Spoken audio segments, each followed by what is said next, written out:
Hello and welcome to Deep in Pact, a proud member of the Duff Network where we dive deep into Wildbow's most Canadian work 5 years on. Coming up next is Elliot Diebold. And that was Ruben Morehouse. And don't sound so happy about it, Elliot, because this chapter is not off to a good start. Last chapter Blake was murdered, I guess. And this chapter it's just a flesh wound. He basically was killed last chapter, and this chapter is just kind of struggling to catch up to that fact, I think. That's actually a pretty good summary, yeah. He's really just kind of, I don't know, dying. Is there another way to put it?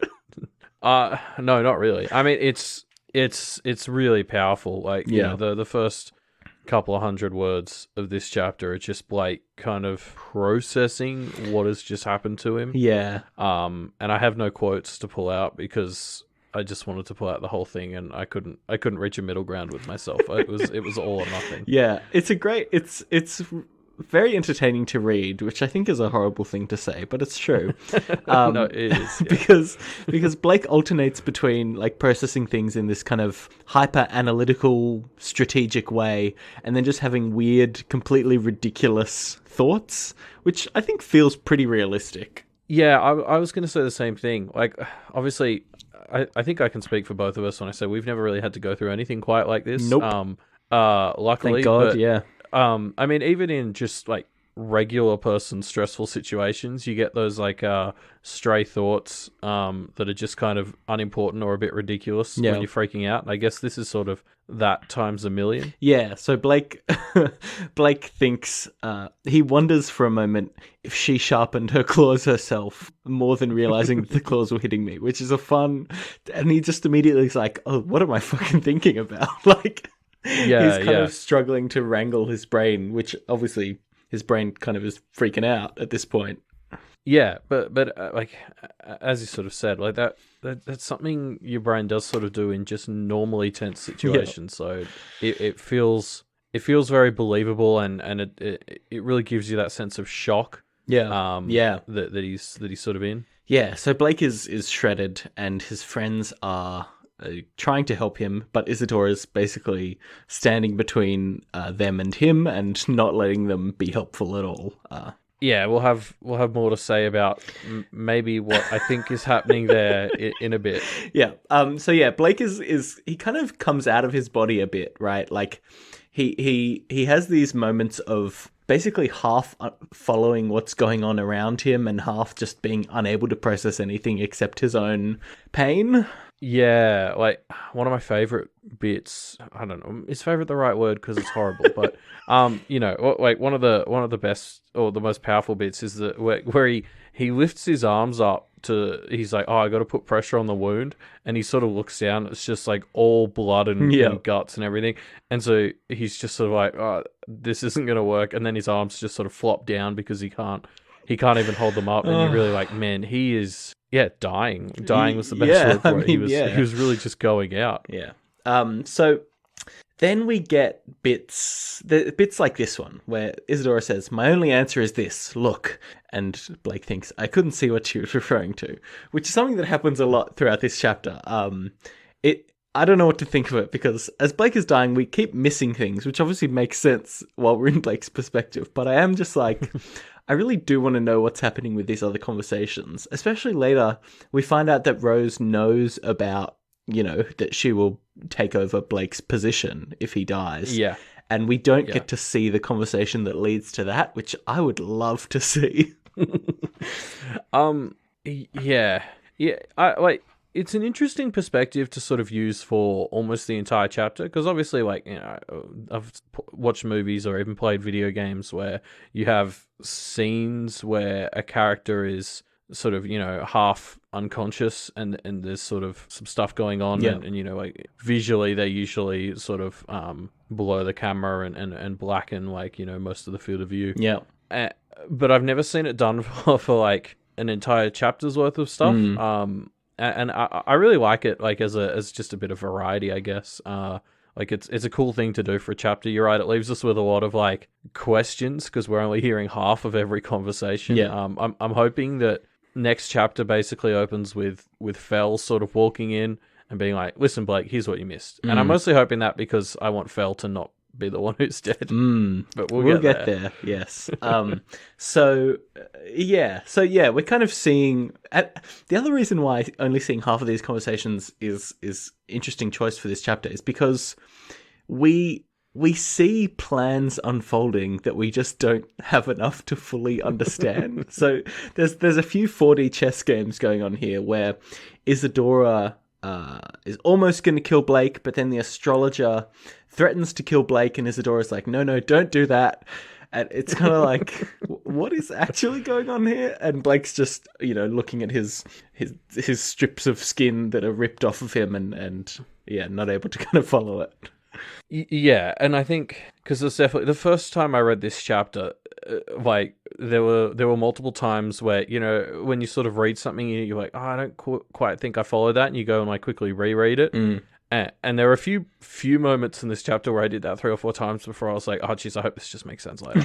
And I sort of got to the end of the chapter with a lot of questions, and I think I've managed to answer a few of them for myself on the second read through, but as we've sort of already said, there's so much 4D chess going on, and Blake's so out of it. Like, I don't think we have all the information we need to follow everything that's happened. Yeah. Blake is sort of a pawn in a few people's games from the looks of it. But they're not actually sacrificing him like you do.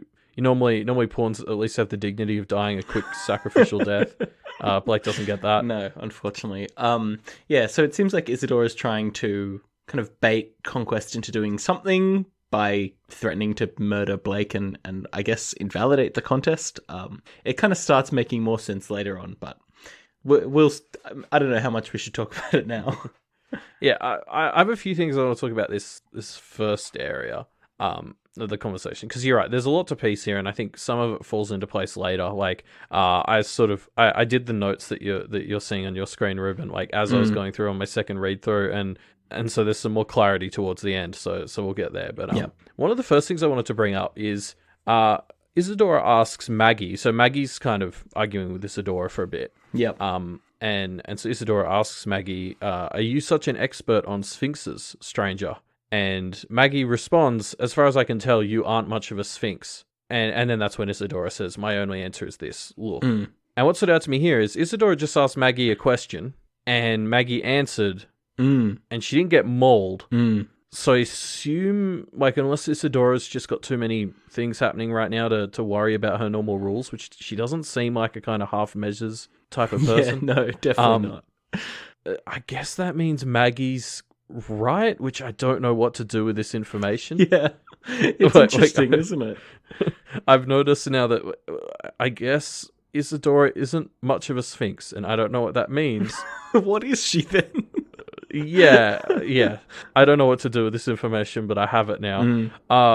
And then Isadora mentions that she's following through on a promise at one point. I can't even remember the context. I didn't jot that down in my notes, but she doesn't seem to be moving towards Blake as she's doing this, or she's certainly not trying to kill him. And I feel like this isn't a promise. I don't think this is the promise of threatening to come and attack Blake, especially because she's already kind of done that. So there's some other promise she's beholden to, I think. And again, this is another fact that leads to more questions than answers. Yes. Blake stops being able to follow this for a bit, and he kind of focuses and has a few brief interactions with Evan as Evan kind of tries to, I don't know, reconcile what's happening as Blake is dying, and kind of he seems to be in denial, right? Yeah, I mean, just this whole section is pretty like tough to read. Like it's rough. Yeah. Like Evan just sort of goes through this phase of just begging Blake to not die. Like it's it's a bit heartbreaking. Yeah. But through their conversation, Blake kind of starts pulling on this connection and gaining strength from Evan, and seems to be able to kind of pull himself together, metaphorically, I suppose. Yeah, and I mean, Blake attributes the fact that he stands up later to Evan, which I think like you have to sort of agree with. Like, there's no way he'll be standing up without magic. There's magical interference in going on here, or Blake would be dead already, I think. But I really like this how this is sort of done. So presumably Blake is getting energy from Evan, and specifically he sort of asks for Evan's tenacity at one point, and Evan's sort of like, I don't know how to specifically feed you that, but like I did notice there's a bit of a turning point. Like Blake starts to be able to do things like move and talk better. Yeah. As Evan is just sort of going like, oh, just keep trying. Like you can't let it end like this. And it's sort of like, I think that is Evan sending the energy. Like, I don't think it's this mystical, like, feed the connection type thing for Evan. Like, I think him just pleading with Blake and sort of appealing to that common thing that they share is the way it transfers. Like, it just makes sense in the way Pact works, in that it's one of those it's both situations. Like, you know, Evan doesn't have to sit there and meditate to send the power. He just is himself. Yeah. And, you know, it's like Pact found a way to make the heart of the cards type nonsense make sense. Yeah, It's great. yeah, it does. It works, right? He pulls himself together a bit. He's able to stand up and kind of hobble around using the hyena sword as a cane, I suppose. Which, like, because he kind of manages to hold on to it by just digging his hand stabbing himself into its spiky handle so that it's kind of impaled on his hand, which is, I mean, it works. I guess. Yeah. I mean, does it? We'll see, I suppose, because he, well, before we get to then, I want to pull out another quote, which is kind of pointing out how graphic some of these descriptions of Blake's injuries are. He thinks, my skin was in strips, 2 of the 3 still attached at both sides, which I think is one of the grossest things I've ever read. Yeah. Yeah. I mean, yeah, there's a lot of very graphic stuff here. It's pretty gnarly. I love it though. I don't know. I'm a glutton for this sort of punishment, I guess. But yeah, I mean, thank God for magic because he's able to stand despite all of this. Despite the fact that his interior is not so interior anymore, I suppose. Yeah, basically. And I mean, like this whole section is very triumphant. I think, despite how it ends. Well, yeah, so he's able to get to his feet and he kind of makes this like slow walk up to Isadora while her back is turned. And everyone kind of sees him and notices him and kind of wills him success. And he gets so close and he just completely fails. Yeah, he almost gets his Chevalier moment, but it doesn't quite work out. Yeah. One little thing I wanted to bring up before we talk about this a bit more is he constantly refers to the sword as the hyena. Like it's almost never the sword; it's always the hyena. Yeah. Which just links back to what we were talking about last episode with June and Leonard. Yeah. I think like he's referring to the hyena more by name now and referring to June and Leonard less. Like that's who knows what's going on there. Yeah. Yeah, it's not a good sign, I don't think. I want to touch on the feeling of Blake kind of making this last-ditch effort, right? It definitely feels like it's the cliche of like everything's going so wrong, but he's got this one last chance and he's going to give it his all, and that's how he's going to pull through. But it just is like Isadora is just like so not able to be beaten by such a weak effort. It's a complete fail, but Isadora is like kind of gracious in being like, oh yeah, you almost had me kind of thing.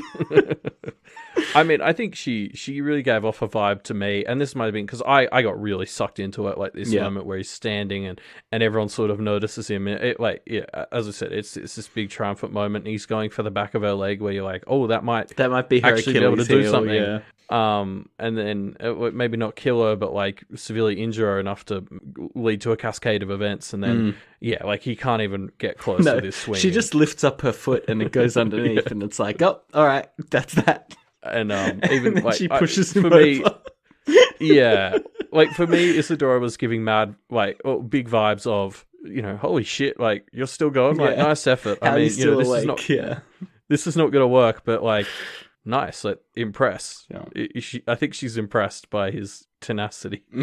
Yeah, I mean, yeah, fair enough, right? But yeah, so Isadora pushes Blake over and he just kind of sits there and goes back to dying as their 4D chess continues, and Isadora and Rose are kind of talking. Rose is trying to argue, kind of, I guess, convince Isadora not to I don't know, murder Blake or let Blake die. Yeah, yeah, and Blake gets a bit confused with that, and we'll talk about that just in a sec. But like, I mean, the big thing here that you've sort of already touched on is Rose reveals that she knows she'll replace Blake. Yeah. And then they have a bit of an argument. This is another one of those statements that leads me with more questions. Yeah. Where Isadora's sort of like, oh, I'm just like balancing things, and then Rose is like, doesn't this mean like a fuckload of balancing is coming up? And Isadora's like, yes, that's fair. And I'm like, well, I don't think I know exactly what they're referring to there. That feels like something that needs to be explained a bit more, unless I'm missing something. My initial thought on read of that is that the balance coming up is kind of the karmic retribution for the way that Isadora is treating Blake, but maybe that's not enough. Maybe there's something else happening too. Yeah, I don't know. It feels like more than that. Yeah. I don't know. Maybe I'm just grasping at straws. Maybe. Anyway, so Blake kind of is seeing this happen and does kind of take Rose's stance in this conversation as a bit kind of cavalier now that he knows that she knows. But I don't know. I think Blake is being, surprise, harder on Rose than I think is fair. Like, she seems to be on side. She seems to be, like, convincing Isadora without getting, I don't know, hysterical or overly emotional at this situation. Yeah, that was very much the vibe I had as well. It's like, I think she's playing the game, for lack of a better word. Like, she's not... Like all of what she's doing is really to hurry things along. Like, you know, essentially she helps force Isadora to call in Conquest to stop like everyone bleeding to death, and it's like I think she is very much still trying to help Blake, and Blake just isn't really in a place to process that. And also, yeah, I think he's a little bit angry that she's not as upset as she maybe could be. But I think her keeping her cool here saves them all. Yeah, it definitely helps. It was a good thing. Yeah, because before Rose's interference, Isadora was literally just going to stand here and wait until Blake died. But Rose kind of talks to her, and Isadora basically summons Conquest, realizes what Rose is saying is kind of right, and summons Conquest to kind of, I don't know, escalate the situation, I guess. Well, I mean, it seems like her and Conquest are basically stuck in this game of chicken where, like, she didn't want to ask Conquest to come because she thinks it makes her look subordinate. But, yeah. So she's wanting Conquest to just show up and sort of ask her for where things stand. But obviously he's never going to do that because that makes him look subordinate. And, like, that's just not going to happen. So basically Rose is sort of like, you're going to have to be the one that gives in. Yeah. Because you're not the incarnation of not exactly what we're talking about. So good on Rose for sort of calling out Isadora's honor, I guess, because that's what works. Yeah. Which is interesting, because so far Isadora has been so focused on the karmic concepts of balance. She's never really seemed to care much about like modern interpretations of right and wrong. But this gets to her for some reason. Yeah. I think it's a hard read, but I do think that Isadora kind of does get convinced that she's not fully on the right side of this, you know, and that's enough. You know, she's upsetting the balance through her actions in some ways more than she's restoring it, and I think that's the bit that makes her change her mind. Yeah, and I think that probably has more to do with, in particular, Alexis than anyone else. Yeah, I think true. She makes it pretty clear throughout this that she doesn't really think that much of Fel. Or at least letting Fel live, anyway. Yeah. She seems to think killing him's doing him a favour. There's a lot of that going around. Well, yeah, I guess. So Conquest rocks up, and he's just been grumpy guts the whole time, you know, like, oh, everyone's betraying me, blah, blah, blah. Conquest, come on. Yeah, and so I think this is where I finally started to piece together on my second read through what Isadora's more or less doing. Yeah. So it's that whole thing where she wants to kill Blake, or she needs Blake and Rose out of the picture because she doesn't want Conquest getting his hands on the Diabolus like that, and that's been established right from 4.2 or 4.3. Yeah. But she doesn't want to openly defy him, I guess, by killing Blake. Yeah. And I'm not entirely sure why, but it's kind of like, so I think she's trying to keep Conquest on side as well, but not let him actually get Blake, and so she kind of ends up stuck in this middle ground where Conquest and Rose basically force her to pick a side. Yeah. it's hard to read, but I definitely get the vibe that she kind of wants Conquest to still be in power, but not beat Blake, right? And she kind of talked about this back when she told Blake that she was going to like declare war on him. When she basically reduced it down to two options, right? Either you die and Conquest gets you, or you live and Conquest gets you. And neither of those are great options. But Isadora would rather kill Blake than let Conquest gain power or lose power. Yeah, but then on the other hand, she doesn't take the opportunity to finish him off during this, is my understanding of what happens. Yeah. So, I mean, that and that's sort of the interesting knot in my understanding of all this is I don't quite understand why she's so against actually finishing Blake off. And I think it comes back to that stuff she was saying about how things are more difficult since Rose knows what's going to happen. Like, I think maybe Rose was threatening to go to Conquest or run away or something. Like, Isadora needs to sort of control both of them for her plans to really come through. I guess if Blake dies and Conquest captures Rose, that's just as bad. Yeah, exactly. So I think maybe Rose was playing some sort of game where she was saying, if you kill Blake, I'll just go to Conquest willingly. Yeah, or I something. can see that. I don't know. Isadora's, I don't know, her motivation's hard to understand. She's kind of a centrist here in between the goodies and the baddies, where she's not really playing either side, or she's playing both sides and not really helping in any way, just kind of making both sides shitter, which is an annoying pose for her to take. Yeah, well, I mean, I don't know. I guess Karma disagrees with me, but I would say if you're doing so much to keep Conquest in power, then all of the bad shit he does is on you a little bit. That doesn't seem to be the way Karma works, I guess. Yeah.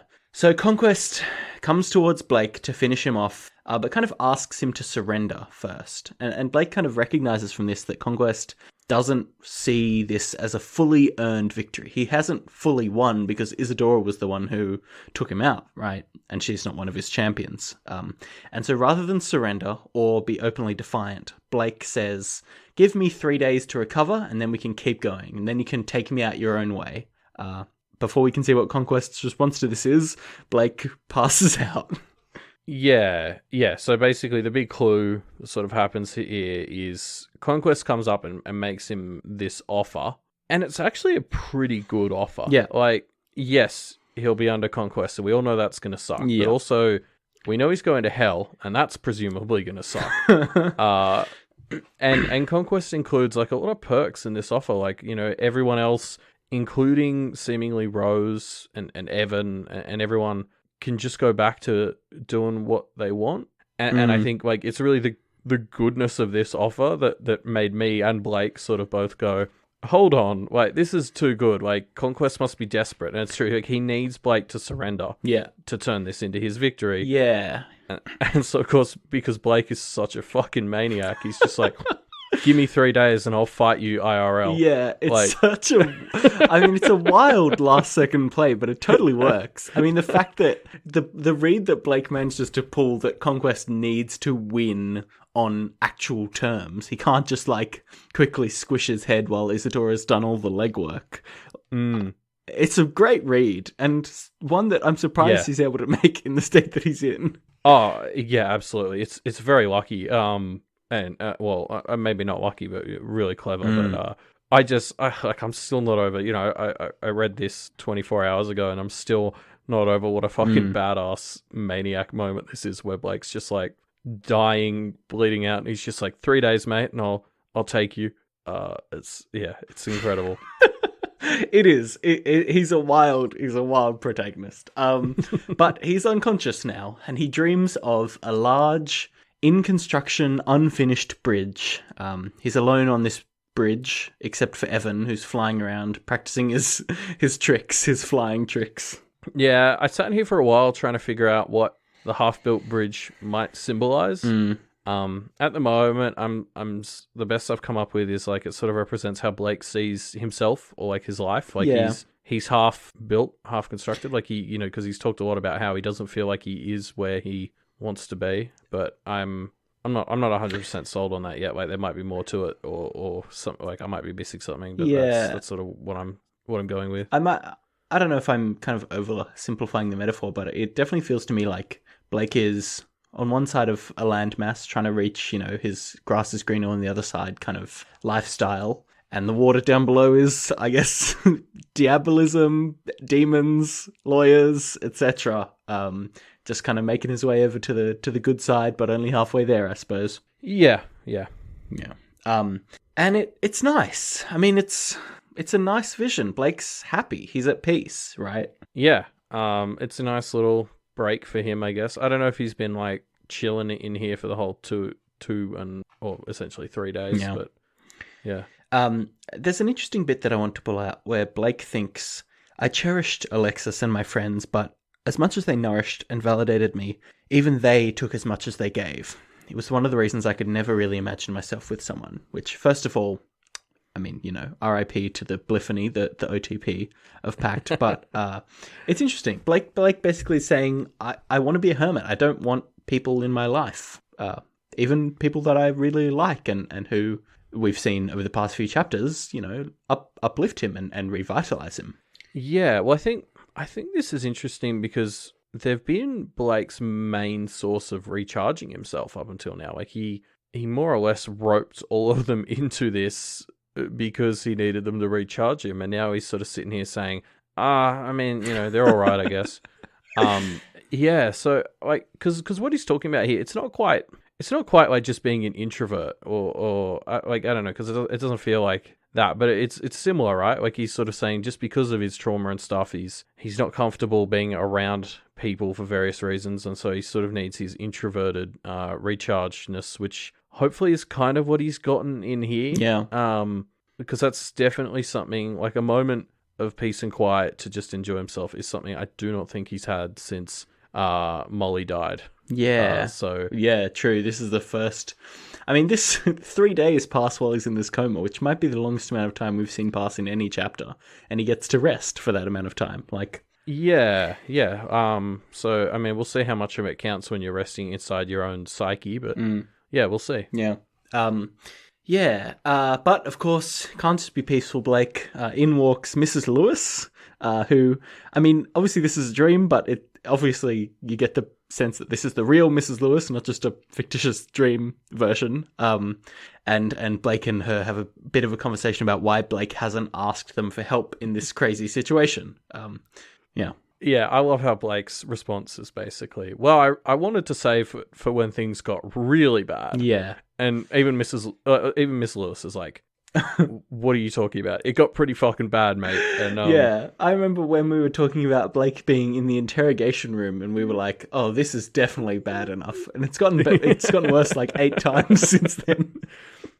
Yeah, but he is like, without worrying about getting forsworn, able to look her in the eye and say, "Yeah, but the way things are shaping up, I think it's going to get even worse."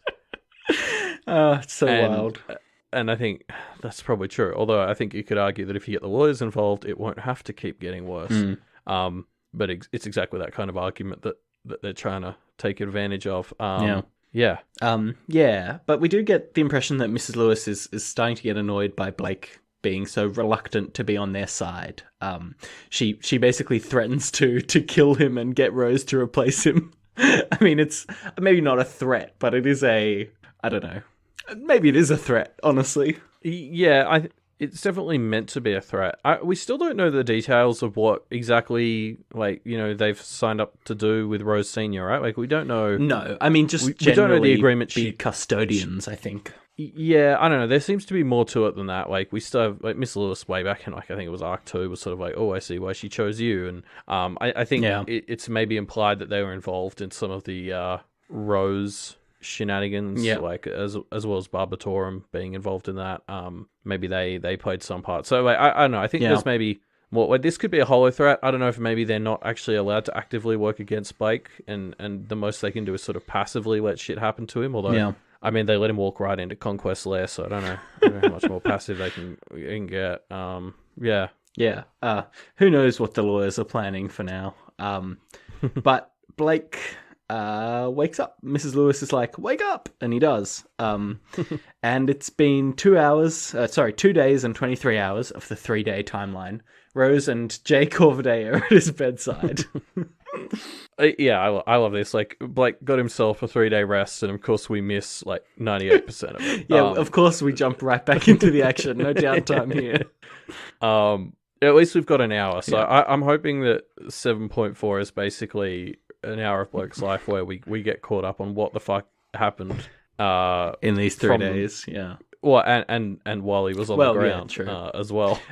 Yeah, I love that Jay Corviday is there. Like, of course, Rose would have summoned him immediately because obviously, she hasn't had Blake for the past 3 days, so she would have consolidated resources. But I just know Blake is going to get the shits about this.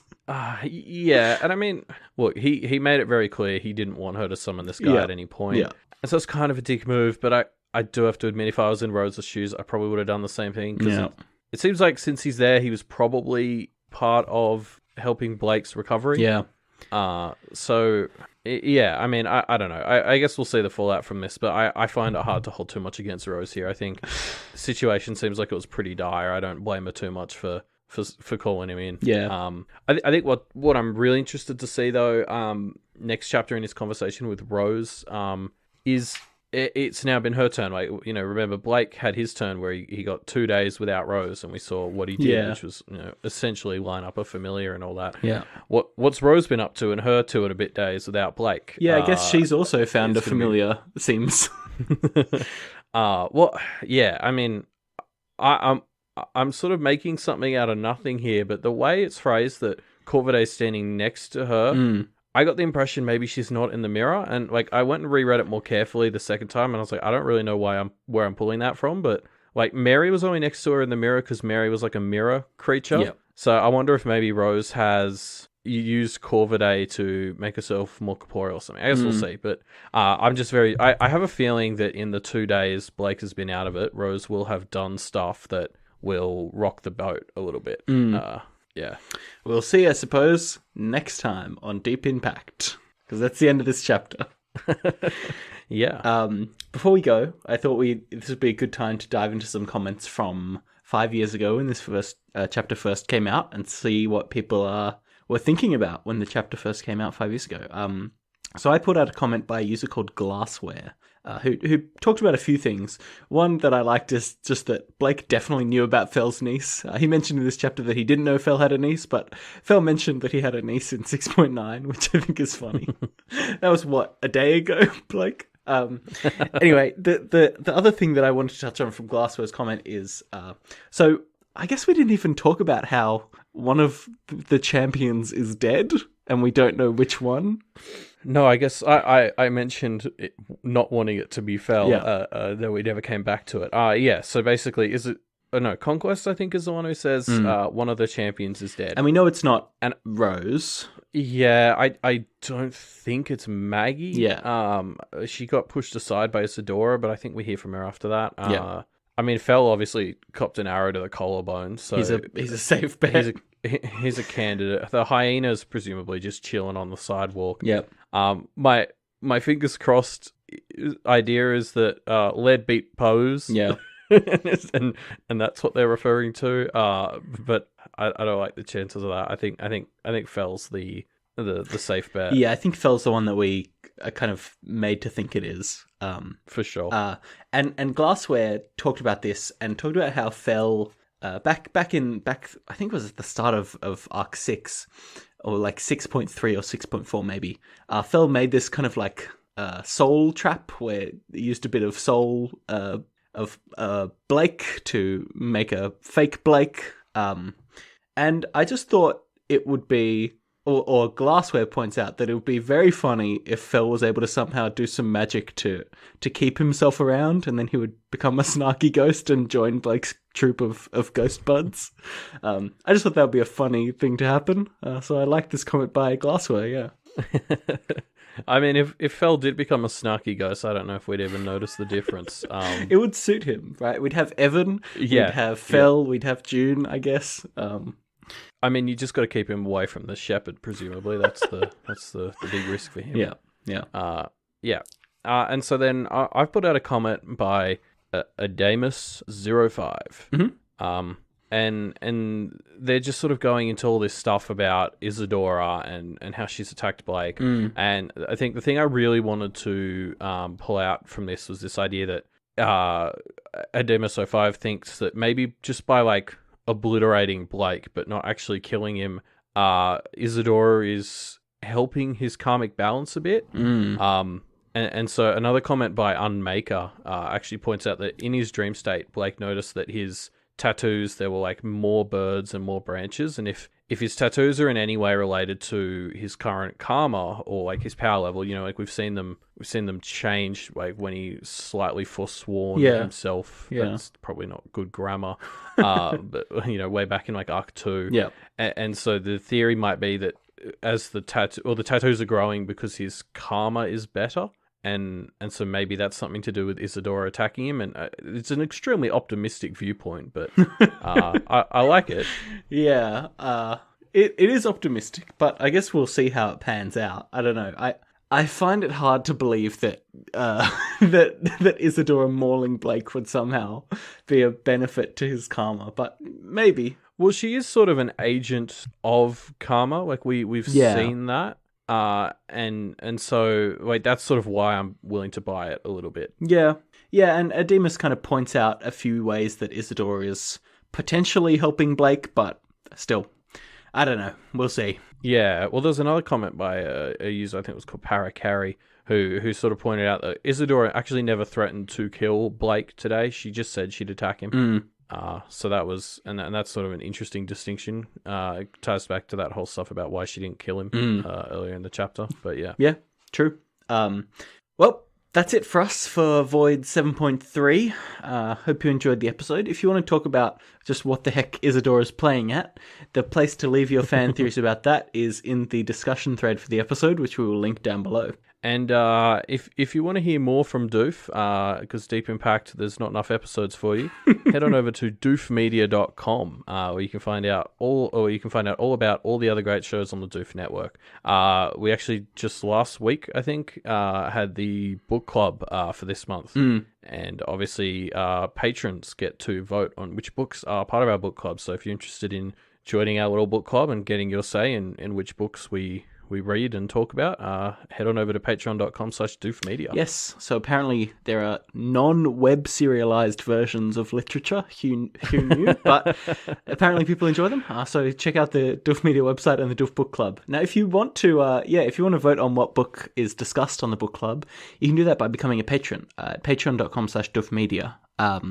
There are all kinds of rewards. So obviously voting on the book club is one of them, but also voting on fan art contests, joining the Doof Discord, where there's a lot of great discussion about not just Doof shows, but also things like Marble Olympics, movies, podcasts, politics, which I've muted, anime, which I've muted, all kinds of things.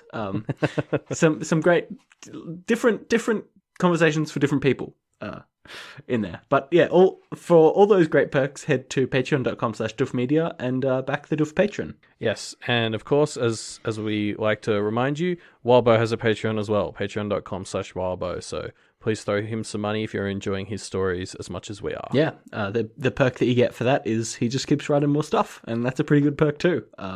Yes. So I think that's it for us. Our next episode will be talking about Void 7.4, and we'll see what happened in Blake's lost days, as it were. That will be coming out on Friday, the 7th of June. So we'll see you then. I'm going to go read that now. See ya. Bye.